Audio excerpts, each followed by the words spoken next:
What is going on, YouTube? AnCap24 here, coming back with another play out of the Gun Trey Y-Flex formation scheme that we've been doing all week. If you missed the first two videos, make sure you go ahead and take a look at the description. We'll have a link provided for you to go ahead and show you what you've missed. Now, those two plays were definitely geared on doing a one-play touchdown to go ahead and attack the cover two with a middle linebacker in the deep blue. Today, we're going to go ahead and give you a little bit more of a sample of what a base play would look like, and it goes ahead and attacks the cloud flats for nice, easy yards. The play we're going to be looking at is called verticals, and we're going to want to run this from the left hash mark. So this play setup is designed to go against your opponents who likes to use cloud flats. It doesn't matter if it's cover 4, cover 3, or cover 2. This play design will attack the cloud flats in a way that you're going to be able to get some nice, easy yardage. Now, you want to make sure that you're on the left hash mark when you call this stock, because you want your trip side to be on the short side of the field. If you're on the right hash mark, you can definitely run this play flipped in order to make sure that you have that same type of success. So the play design is simple. You're going to put this Y on a curl, put the X on a fade, motion him over, and block your running back. So it's going to look like this on the final play art. Now what you're going to see is that this Y receiver does a good job of attacking the cornerback that's in the cloud flat, whether it's a nickel cornerback, whether it's an outside linebacker in the cloud flat, or in a cover 2 situation where the outside cornerback is in a cloud flat. That curl will get that attention of the cloud flat because of the fact that we've got this really special route, which I really love, which is this A receiver. He does a route that's a little bit deeper than a drag, but doesn't exactly go 10 yards. So he's going to stay underneath that cloud, that curl, in order to make sure that the player jumps the curl and leaves us the ability to throw this ball on the sideline. Now, I want to make sure that you know that this isn't going to be a play that you're going to get a lot of yards when it comes to turning it up the field and getting 15, 20 yards. This is more of a play design that you want to get 7 to 10 yards. You know, if you got a 3rd and 5, you want to get a play that you want to be able to attack all cloud flats, this is definitely a great opportunity for you.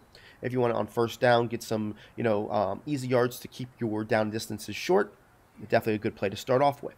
But this isn't a play that you're going to go 3rd and 15 and expect to get a first down, because the way you have to throw it is typically going to be on the sidelines to where you're not going to be able to turn the ball up for too many yards. So let's go ahead and show it to you here, and let's show you exactly how that cornerback reacts to the curl route.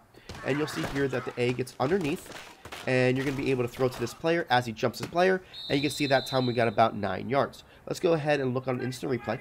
So here on the instant replay, you're going to see that our tight end is going to get underneath, and he's going to be able to go ahead and get this cornerback to react. He's got the ability to cover either the underneath route or the curl route at this position. He'll choose the curl route right here and leaving the tight end wide open underneath. And you can see how we get that easy 9-yard gain for your easy catch to move those chains.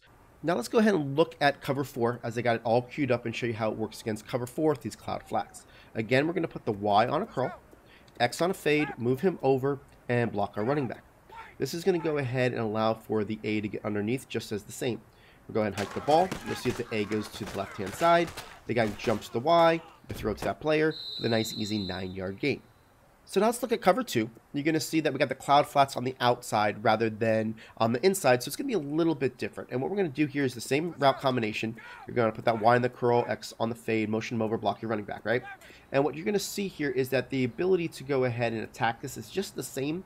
It's just that that outside player is going to play it a little bit tighter, and you're going to have a little bit less yardage, usually about 5 to 7, as long as you throw it to him a little bit earlier in order to make it happen, and not so much the 7 to 10 yard range.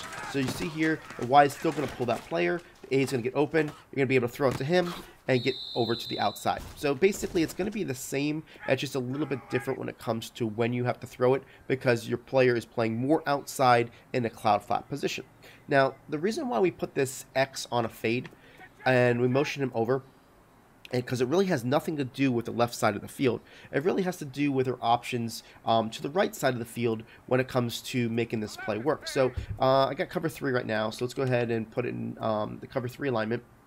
And what you're going to see is, say there's somebody that is sending some blitzes from the left side, and you're not able to stay in the pocket and really be able to confidently throw it to the A. My main objective is to throw it to the A every time I call this play, as long as I see the cloud flats.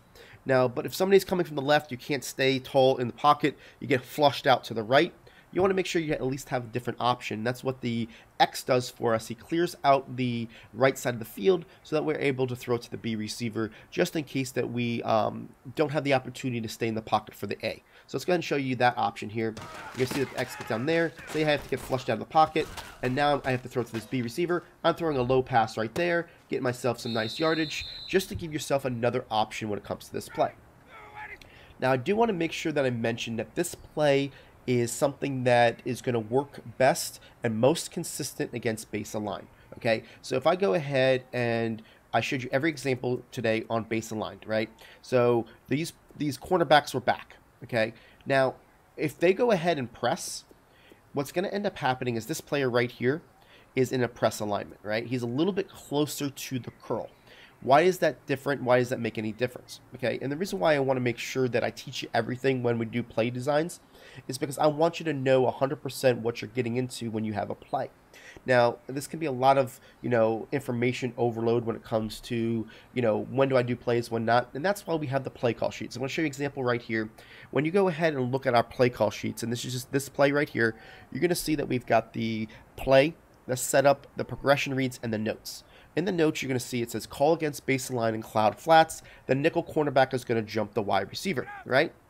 Well, the reason why that's important is because you can't remember everything all the time. So when you're learning these plays, it's going to give you the notes on the play call sheet that says, what is it best against? What should I do? What should I remember about this play when you're in your practice mode, or use it as a game play call sheet? So that's why we want to look at it this way. If this player was to go ahead and press, what you're going to see is that it's inconsistent in who he jumps. Sometimes he'll jump the Y receiver. Sometimes he'll go ahead and he'll stay on the A and leave the Y open. So that's why if you look at the progression reads, it says curl as one of them, right? So you'll see here as this guy goes in a press alignment, he could go ahead and stay on that player, and now you're looking at the curl instead. So I want to make sure you understand what you need to go against when you go ahead and use this play. So when people base align and go ahead and call the cloud flats, on your play call sheet it says call against baseline and cloud flats. You should know that this play is going to work for you. Now, if they go ahead and they're base aligning and pressing, you should know that it's not going to be as consistent because that player has a different positioning in which he needs to know he can jump the other player because he's closer to him. A lot of factors come into does he jump in them or doesn't. Sometimes it's as simple as does the tight end get bumped off of the line of scrimmage, slows down his route. Sometimes it's because of the speed of your cornerback. Does he get back, pedal a little bit faster? Which player does he take? So there's too many factors to go over when they're in a pressed alignment. So that's why I'm telling you, when you want to do the play for the most consistency, make sure you're going against a base align against cloud flats, and that's what your play call sheets are really for, to really give you the opportunity to not have to remember every little nuance of every play that we show you, because you have that resource at your hands. So I hope you guys like this play. It's something that we like to go ahead and build off of as far as the base play, because there's a lot of options that you can do. That you run this play this way, and then you go ahead and run some different hot routes off of this in order to show very similar looks, but you go ahead and run some different plays. And that's what those formation schemes that we'll have available for you on Friday on our website will really go ahead and break down. If you like this series, again, guys, hit that like button. We do appreciate all your support. You've been awesome. We'll come back with another one tomorrow, and have a great day.